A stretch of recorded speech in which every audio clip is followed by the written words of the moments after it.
Well, when I got there this time, it was raining. It had been raining at the airport, and I figured it'd be raining when I got there. So I went inside and hid out till the rain quit. But it really is beautiful out there this time of year when it's all green and pretty and wet and it smells good. It smells just like home. I come from Iowa, and this place really does smell the same as Iowa did. Well, while I was here this time, I got all the drywall on the walls hung up.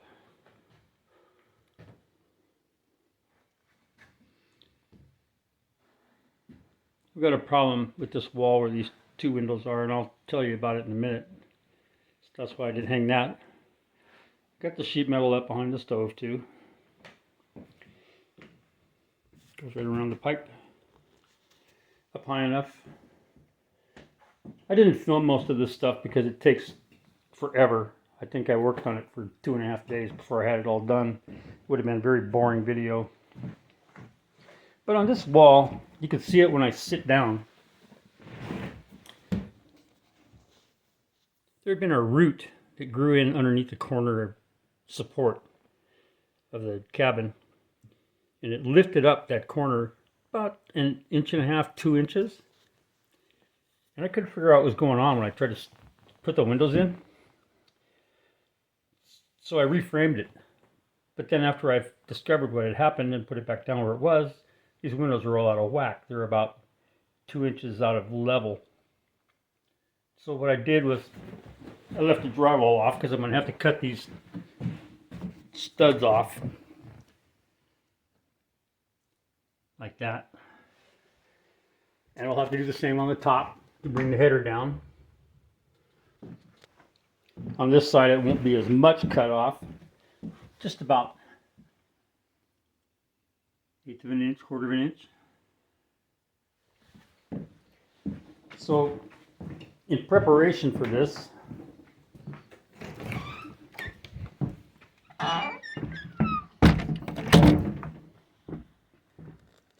on the outside I took off all the trim that was around the windows.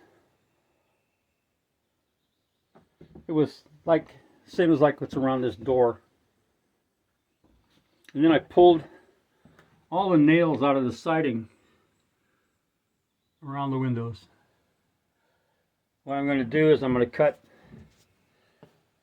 bring the skill saw next time, the cordless, cut about 1 inch of this siding out, and then I'll pry it out and I'll be able to get to the flange on the windows so I can pull the nails out of the flanges.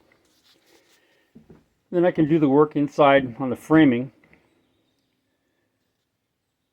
get it squared up like it should be, put the windows back where they were, nail the paneling back on, put the side and put the trim back on. All the work I'm going to do outside will be behind where the trim is, and on the inside it'll be covered with drywall. It's going to look good, it'll be better. It's been driving me nuts to look at that thing, how out of square it is, and the best thing I can do is fix it. A lot of people asked me if I was going to insulate this thing, and I kept telling them no, it doesn't really need it. It's a small place, and that wood stove is rated for 3,000 square feet. And not only that, but all that insulation is to save money when you've got forced air. It doesn't really matter when you're just building a cabin like this. Well, I want to thank you for watching, and I will see you again next time. I'll be headed out in October. Have a great day.